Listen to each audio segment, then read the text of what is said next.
भिक्षु गीता श्रीमद् भागवत महापुराण के एकादश स्कंद में भिक्षु गीता प्राप्त है। इसमें भगवान श्री कृष्ण जी ने अपने परम सखा उद्धव जी को एक भिक्षु के प्राचीन आख्यान के माध्यम से मनोजय के उपाय समझाए हैं। यदि दुर्जन लोग मन को शुद्ध करने वाले आचरण भी करें तो भी मुमुक्षु मनुष्य को उद्वेलित न होकर उन्हें पूर्ण क्षमा कर देना चाहिए, क्योंकि सुख अथवा दुख का कारण कोई और नहीं अपितु मन ही है। यही मोहासक्त मन जीव को कर्म बंधन में डालता है। इस मन का किसी प्रकार एकाग्र होकर भगवान में लग जाना ही परम योग है। मार्मिक ज्ञान उपदेश देने वाली यह साधक उपयोगी भिक्षु गीता यहाँ बताई जा रही है। श्री सुखदेव जी कहते हैं, हे परीक्षित, वास्तव में भगवान की लीला कथा ही श्रवण करने योग्य है। वे ही परम और मुक्ति के दाता हैं। जब उनके परम प्रेमी भक्त उद्धव जी ने इस प्रकार प्रार्थना की, तब यदुवंश विभूषण श्री भगवान ने उनके प्रश्न की प्रशंसा करके उनसे इस प्रकार कहा। भगवान श्री कृष्ण जी ने कहा, देवगुरु बृहस्पति के शिष्य उद्धव जी, इस संसार में प्रायः ऐसे संत पुरुष नहीं मिलते जो दुर्जनों की कटुवाणी से बिंधे हुए अपने हृदय को संभाल सके। मनुष्य का हृदय मर्म भेदी बाणों से बिंधने पर भी उतनी पीड़ा का अनुभव नहीं करता जितनी पीड़ा उसे दुष्ट जनों के मर्मांतक एवं कठोर वाग्बाण पहुंचाते हैं। उद्धव जी, इस विषय में महात्मा लोग एक बड़ा पवित्र प्राचीन इतिहास कहा करते हैं। मैं वही तुम्हें सुनाऊंगा, तुम मन लगाकर उसे सुनो। एक भिक्षु को दुष्टों ने बहुत सताया था। उस समय भी उसने अपना धैर्य न छोड़ा और उसे अपने पूर्व जन्म के कर्मों का फल समझकर कुछ अपने मानसिक उद्गार प्रकट किए थे। उन्हीं का इस इतिहास में वर्णन है। प्राचीन समय की बात है। उज्जैन में एक ब्राह्मण रहता था। उसने खेती व्यापार आदि करके बहुत सी धन संपत्ति इकट्ठी कर ली थी। वह बहुत ही कृपण, कामी और लोभी था। क्रोध तो उसे बात बात में आ जाया करता था। उसने अपने जाति बंधु और अतिथियों को कभी मीठी बात से भी प्रसन्न नहीं किया। खिलाने पिलाने की तो बात ही क्या है। वह धर्म कर्म से रीते घर में रहता और स्वयं भी अपनी धन संपत्ति के द्वारा समय पर अपने शरीर को भी सुखी नहीं करता था। उसकी कृपणता और बुरे स्वभाव के कारण उसके बेटे बेटी, भाई बंधु, नौकर चाकर और पत्नी आदि सभी दुखी रहते और मन ही मन उसका अनिष्ट चिंतन किया करते थे। कोई भी उसके मन को प्रिय लगने वाला व्यवहार नहीं करता था। वह लोक परलोक दोनों से ही गिर गया था। बस यक्षों के समान धन की रखवाली करता रहता था। उस धन से वह न तो धर्म कमाता था और न भोग ही भोगता था। बहुत दिनों तक इस प्रकार जीवन बिताने से उस पर पंच महायज्ञ के भागी देवता बिगड़ उठे। उदार उद्धव जी, पंच महायज्ञ के भाग्यों के तिरस्कार से उसके पूर्व पुण्यों का सहारा, जिसके बल से अब तक धन टिका हुआ था, जाता रहा और जिसे उसने बड़े उद्योग और परिश्रम से इकट्ठा किया था, वह धन उसकी आंखों के सामने ही नष्ट भ्रष्ट हो गया। उद्धव जी, उस नीच ब्राह्मण का कुछ धन तो उसके कुटुंबियों ने ही छीन लिया, कुछ चोर चुरा ले गए, कुछ आग लग जाने आदि देवी कोप से नष्ट हो गया, कुछ समय के फेर से मारा गया, कुछ साधारण मनुष्य ने ले लिया और बचा खुचाकर और दंड के रूप में शासकों ने हड़प लिया। इस प्रकार उसकी सारी संपत्ति जाती रही, न तो उसने धर्म ही कमाया और न ही भोग ही भोगे। इधर उसके सगे संबंधियों ने भी उसकी ओर से मुंह मोड़ लिया। अब उसे बड़ी भयानक चिंता ने घेर लिया। धन के नाश से उसके हृदय में बड़ी जलन हुई, उसका मन खेद से भर गया, आंसुओं के कारण गला रूंध गया। परंतु इस तरह चिंता करते ही उसके मन में संसार के प्रति महान दुख बुद्धि और उत्कट वैराग्य का उदय हो गया। अब वो ब्राह्मण मन ही मन कहने लगा, हाय हाय, बड़े खेद की बात है, मैंने इतने दिनों तक अपने को व्यर्थ ही इस प्रकार सताया। जिस धन के लिए मैंने सर तोड़ परिश्रम किया, वह न तो धर्म कर्म में लगा और न ही मेरे सुख भोग के ही काम आया। प्रायः देखा जाता है, कृपण पुरुषों को धन से कभी सुख नहीं मिलता।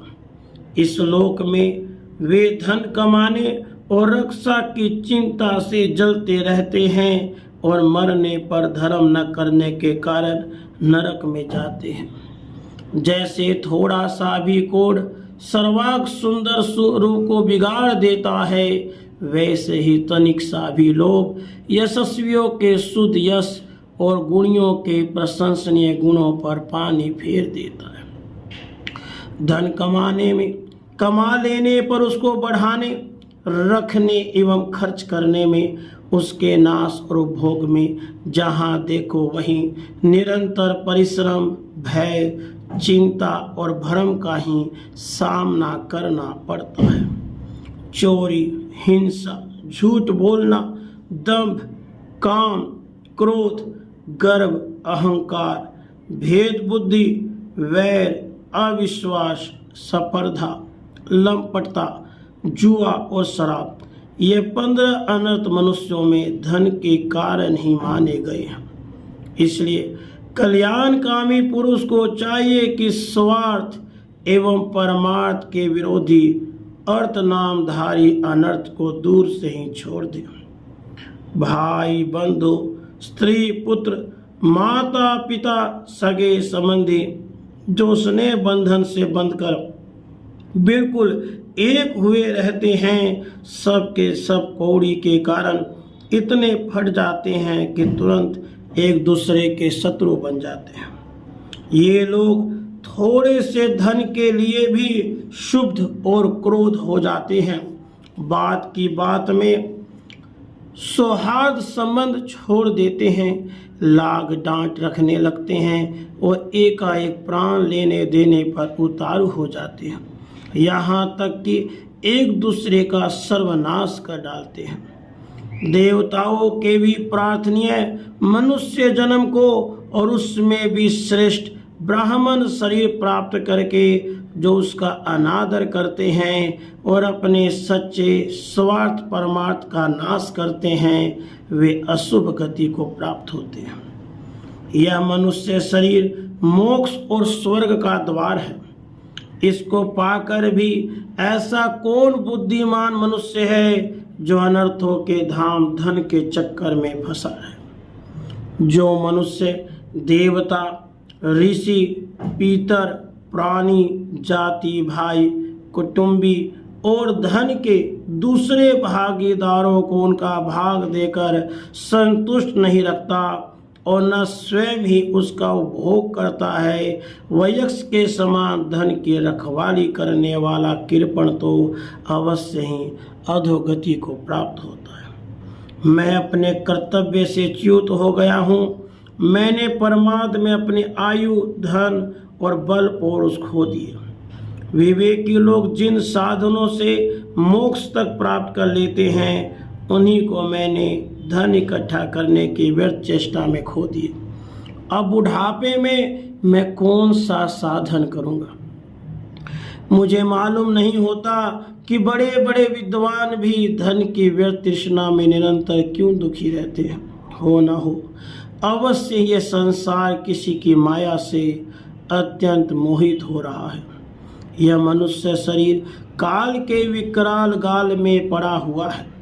इसको धन देने वाले देवताओं और लोगों से, भोग वासनाओं और उनको पूर्ण करने वालों से, पुनः पुनः जन्म मृत्यु के चक्कर में डालने वाले सकाम कर्मों से लाभ ही क्या है। इसमें संदेह नहीं, सर्वदेव स्वरूप भगवान मुझ पर प्रसन्न है। तभी तो उन्होंने मुझे इस दशा में पहुंचाया है और मुझे इस जगत के प्रति यह दुख, बुद्धि और वैराग्य दिया है। वस्तुतः वैराग्य ही इस संसार सागर से पार पाने के लिए नौका के समान है।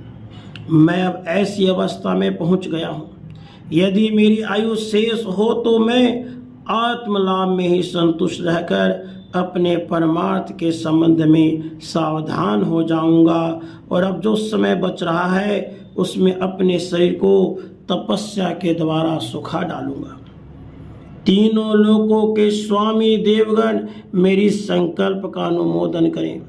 अभी निराश होने की कोई बात नहीं है, क्योंकि राजा खटवांग ने तो 2 ही घड़ी में भगवत धाम की प्राप्ति कर ली थी।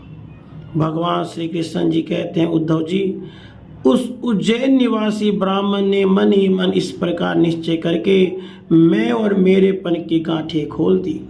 इसके बाद वह शांत होकर मौनी सन्यासी हो गया। अब उसके चित्त में किसी भी स्थान, वस्तु या व्यक्ति के प्रति आसक्ति न रही। उसने अपने मन, इंद्रिय और प्राणों को वश में कर लिया। वह पृथ्वी पर स्वच्छंद रूप से विचरने लगा। वह भिक्षा के लिए नगर और गांवों में जाता अवश्य था, परंतु इस प्रकार जाता था कि वह कोई उसे पहचान न पाता हो। उद्धव जी, वह भिक्षुक अवधूत बहुत बूढ़ा हो गया था। दुष्ट उसे देखते ही टूट पड़ते और तरह तरह से उसका तिरस्कार करते, उसे तंग करते। कोई उसका दंड छीन लेता, कोई भिक्षा पात्र ही झटक लेता, कोई कमंडलू उठा ले जाता, कोई आसन, रुद्राक्ष माला और कंथा ले के भाग जाता। कोई तो उसके लंगोटी और वस्त्र को ही इधर उधर डाल देता। कोई वे वस्तुएं देकर और दिखला दिखला कर फिर छीन लेते। जब वह अवधूत मधुकरी मांग कर लाता और बाहर नदी तट पर भोजन करने बैठता तो पापी लोग कभी उसके सिर पर मूत देते और कभी थूक देते। वे लोग उसी मौनी अवधूत को तरह तरह से बोलने के लिए विवश करते और जब वह इस पर भी न बोलता तो उसे पीटते। कोई उसे चोर कहकर डांटने डपटने लगता, कोई कहता इसे बांध लो और फिर उसे रस्सी से बांधने लगता। कोई उसका तिरस्कार करके इस प्रकार ताना कसते कि देखो देखो, अब इस कृपण ने धर्म का ढोंग रच रखा है।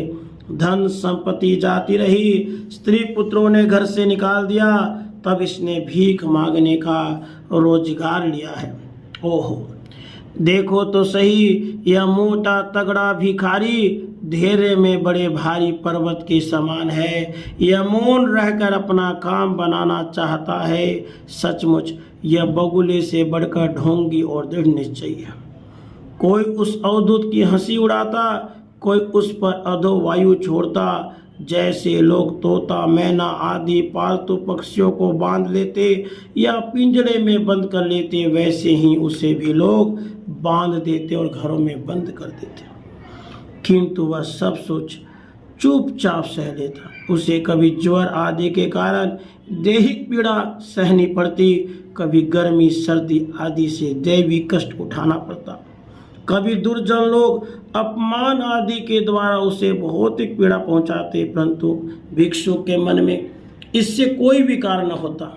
वह समझता यह सब मेरे पूर्व जन्म के कर्मों का फल है और इसे मुझे अवश्य भोगना पड़ेगा। यद्यपि नीच मनुष्य तरह तरह के तिरस्कार करके उसे उसके धर्म से गिराने का चेष्टा किया करते, फिर भी वह बड़ी दृढ़ता से अपने धर्म में स्थिर रहता और सात्विक धैर्य का आश्रय लेकर कभी कभी ऐसे उद्गार प्रकट किया करता।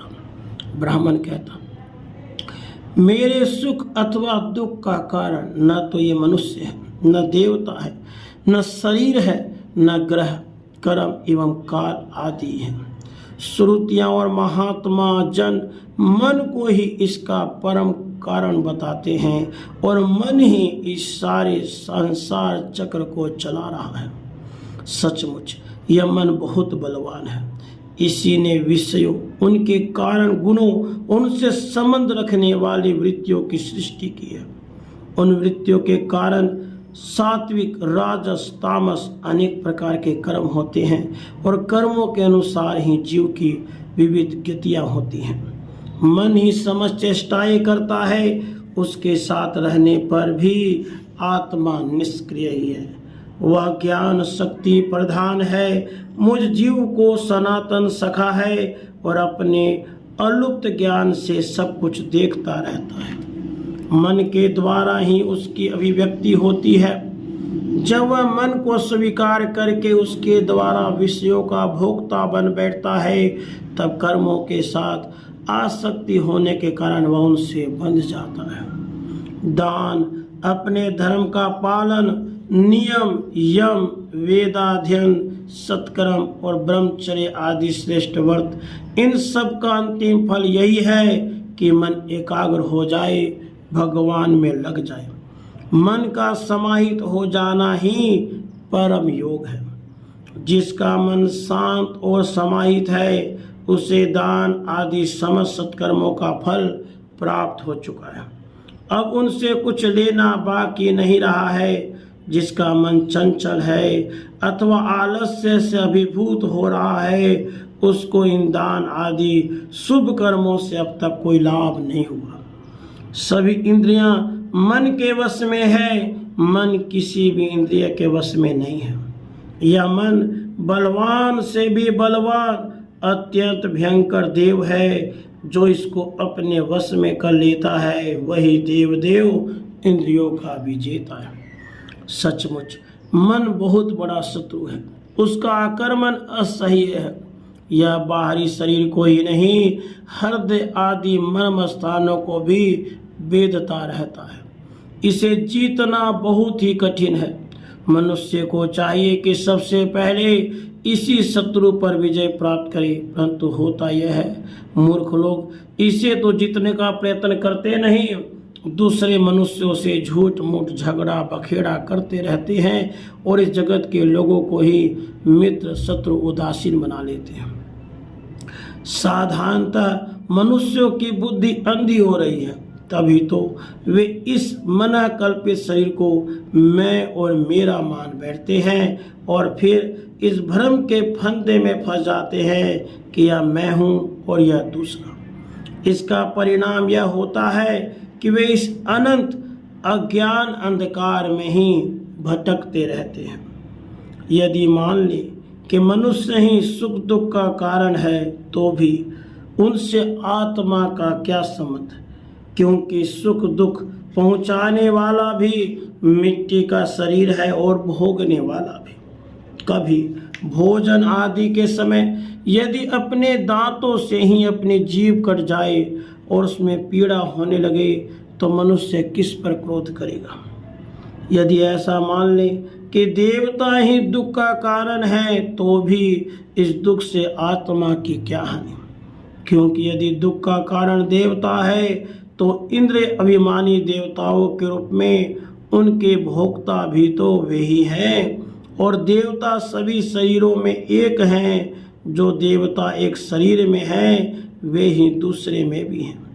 ऐसी दशा में यदि अपने ही शरीर के किसी एक अंग से दूसरे अंग को चोट चला जाए, तो भला किस पर क्रोध किया जाएगा। यदि ऐसा माने कि आत्मा ही सुख दुख का कारण है, तो वह तो अपना आप ही है, कोई दूसरा नहीं, क्योंकि आत्मा से भी कुछ और है ही नहीं। यदि दूसरा कुछ प्रतीत होता है तो वह मिथ्या है। इसलिए न सुख है न दुख, फिर क्रोध कैसा? क्रोध का निमित्त है ही क्या? यदि ग्रहों को सुख दुख का निमित्त माने तो उनसे भी अजन्मा आत्मा की क्या हानि? उनका प्रभाव भी जन्म मृत्युशील शरीर पर ही तो है। ग्रहों की पीड़ा तो उनका प्रभाव ग्रहण करने वाले शरीर को ही देती है। आत्मा उन ग्रहों और शरीरों से सर्वथा परे है, तब भला वह किस पर क्रोध करे? यदि कर्मों को ही सुख दुख का कारण माने तो उनसे आत्मा का क्या प्रयोजन? क्योंकि वे तो एक पदार्थ के जड़ और चेतन उभय रूप होने पर ही हो सकते हैं। जो वस्तु विकार युक्त और अपना हित अहित जानने वाली होती है उसी से कर्म हो सकते हैं। अतः वह विकार युक्त होने के कारण जड़ होनी चाहिए और हित अहित का ज्ञान रखने के कारण चेतन। किंतु देह तो अचेतन है और उसमें पक्षी रूप में रहने वाला आत्मा सर्वथा निर्विकार और साक्षी मात्र है। इस पर कर्मों को तो कोई आधार ही सिद्ध नहीं होता, फिर क्रोध किस पर करें? यदि ऐसा माने कि काल ही सुख दुख का कारण है तो आत्मा पर उस पर क्या प्रभाव? क्योंकि काल तो आत्मस्वरूप ही है। जैसे आग आग को नहीं जला सकती, बर्फ बर्फ को नहीं गीला कर सकता, वैसे ही आत्मस्वरूप काल अपने आत्मा को ही सुख दुख नहीं पहुंचा सकता, फिर किस पर क्रोध किया जाए? आत्मा शीत उष्ण सुख दुख आदि द्वंद्वों से सर्वथा अतीत है। आत्मा प्रकृति के स्वरूप धर्म कार्य लेश संबंध और गंध से भी रहित है। उसे कभी कहीं किसी के द्वारा किसी प्रकार से द्वंद्व का स्पर्श ही नहीं होता। वह तो जन्म मृत्यु के चक्र में भटकने वाले अहंकार को ही होता है। जो इस बात को जान लेता है वह फिर कभी भी किसी भी भय के निमित्त से भयभीत नहीं होता। बड़े बड़े प्राचीन ऋषि मुनियों ने इस परमात्म निष्ठा का आश्रय ग्रहण किया है। मैं भी इसी का आश्रय ग्रहण करूंगा और मुक्ति तथा प्रेम के दाता भगवान के चरण कमलों की सेवा के द्वारा ही इस दुरंत अज्ञान सागर को अनायास ही पार कर लूंगा। भगवान श्री कृष्ण जी कहते हैं, उद्धव जी, उस ब्राह्मण का धन क्या नष्ट हुआ? उसका सारा क्लेश ही दूर हो गया। अब वह संसार से विरक्त हो गया और संन्यास लेकर पृथ्वी में स्वच्छंद विचर रहा था। यद्यपि दुष्टों ने बहुत सताया, फिर भी वह अपने धर्म में अटल रहा, तनिक भी विचलित नहीं हुआ। उस समय वह मौनी अवधूत मन ही मन इस प्रकार का गीत गाया करता था। इस संसार में मनुष्य को कोई दूसरा सुख या दुख नहीं देता, यह तो उसके चित्त का भ्रम मात्र है। यह सारा संसार और इसके भीतर मित्र उदासीन और शत्रु के भेद अज्ञान कल्पित है।